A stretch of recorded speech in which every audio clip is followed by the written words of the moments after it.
নিউটাউনে নাবালিকাকে ধর্ষণ ও খুনের ঘটনায় সাজা ঘোষণা করা হয়েছে বারাসত পক্সো আদালতের তরফ থেকে, যেখানে ই রিকশা চালককে দোষী সাব্যস্ত করে তাকে আমৃত্যু কারাদণ্ডে সাজা ঘোষণা করা হলো। দুদিন আগেই দোষী সাব্যস্ত করা হয়েছিল। নিউটাউনে নাবালিকা ধর্ষণ খুনের মামলায় বুধবার সাজা ঘোষণা করল বারাসতের পক্সো আদালত। দোষী ই রিকশা চালককে আমৃত্যু কারাদণ্ডের নির্দেশ দিলেন বিচারক।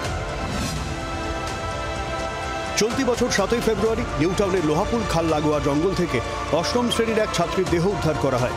মায়ের সঙ্গে ঝগড়া করে আগের রাতেই নিউটাউনের গৌরাঙ্গনগরের ঘর থেকে বেরিয়ে গিয়েছিল ওই নাবালিকা। তড়িঘড়ি তদন্তে নামে বিধাননগর পুলিশ কমিশনারেট। সিসি ক্যামেরার ফুটেজ দেখে 9 ফেব্রুয়ারি ই রিকশা চালক সৌমিত্র রায়কে গ্রেফতার করে পুলিশ। ধৃত সৌমিত্র নদিয়া রানাঘাটের বাসিন্দা, নিউটাউন আদর্শপল্লী এলাকায় ভাড়া থাকত। এই মামলায় 19 দিনের মাথায় আদালতে চার্জশিট পেশ করেন তদন্তকারীরা। 1 মার্চ চার্জ গঠন করে আদালত। সোমবার ধৃত ই রিকশা চালককে দোষী সাব্যস্ত করা হয়। বুধবার সাজা ঘোষণা করল আদালত। 3টে সেকশন ছিল, যেটা কনভিক্ট হয়েছিল ডে বিফোর টুডে।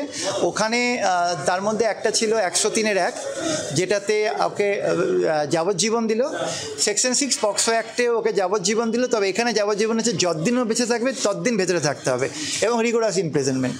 আর সেকশন 65 সাবসেকশন 1-এ ওকে 20 বছর সাজা দেওয়া হলো এবং প্রত্যেকটা সেকশনে 50,000 করে পেনাল্টি, এবং যদি দিতে না পারে 5,000 টাকা করে 5 বছর করে ওকে ভেতরে থাকতে হবে।